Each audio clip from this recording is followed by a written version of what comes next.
Salut les amis, on se retrouve pour un nouvel épisode de Qu'est-ce qu'on regarde aujourd'hui à WrestleMania. Et aujourd'hui, en ce mardi, ça va être WrestleMania 35. C'est incroyable comme on fait les montagnes russes. On part du WrestleMania 8, on a WrestleMania 4, WrestleMania 35, on va vraiment toutes les époques. Alors, WrestleMania 35, il se passe où? Il se passe au MetLife Stadium, on est dans le New Jersey, il y a environ 83 000 personnes. On est le 7 avril 2019. C'est un WrestleMania, c'est même plus long, c'est au-delà du long parce qu'on est sur 16 matchs en comptant le pré-show. Il me semble dans mes souvenirs que pour l'avoir regardé en direct, mais j'avais été me coucher à 6h du matin, j'en pouvais plus. Et je sais que c'est un WrestleMania qui a vraiment, où il y a eu des soucis avec les spectateurs parce que quand le show a terminé, il n'y avait plus de bus, ils pouvaient plus rentrer. C'était assez compliqué, ils en avaient pas mal parlé justement sur les réseaux sociaux. Alors parmi les 16 matchs, il y a de quoi parler, hein. AJ Styles face à Randy Orton. Ça rien à dire, j'adore ce match. Le show s'ouvre, parce que je fais dans le désordre, hein. Le show s'ouvre avec Seth Rollins face à Brock Lesnar pour le championnat universel. J'ai pas des souvenirs, c'est très court, mais je me rappelle plus de tout. Le premier match que je vais vous conseiller, exceptionnellement il y en aura deux, c'est Kofi Kingston face à Daniel Bryan. On est dans la Kofi Mania, où Kofi Kingston a une road to WrestleMania qui m'a vraiment fait marquer, j'avais vraiment aimé.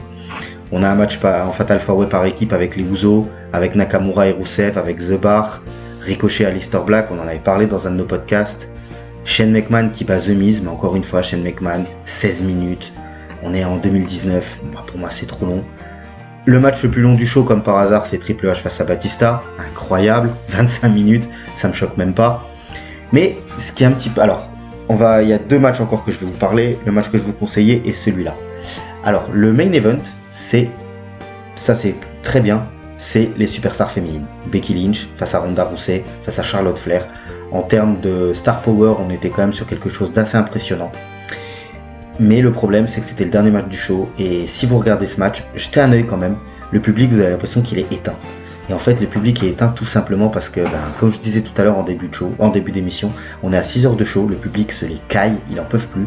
Et c'est dommage parce que ça enlève un petit peu l'aura qu'aurait pu avoir ce match si vraiment on leur avait peut-être mis plus tôt, ou peut-être que si le WrestleMania n'avait pas été aussi long et que les gens avaient vu ce match plus tôt, quoi. Voilà. Non, le match que je vous conseille d'aller voir, ça dure même pas 7 minutes, c'est Baron Corbin face à Kurt Angle. Parce que c'est le dernier match de Kurt Angle et je ne spoil pas, mais le résultat du match est assez spécial. Et on aurait pu faire un feel good moment qu'on fait pas quand on sait après comment a été utilisé Baron Corbin, c'est dommage. Et les amis, merci beaucoup, je vous dis à demain, on se retrouve pour un prochain numéro. Salut salut!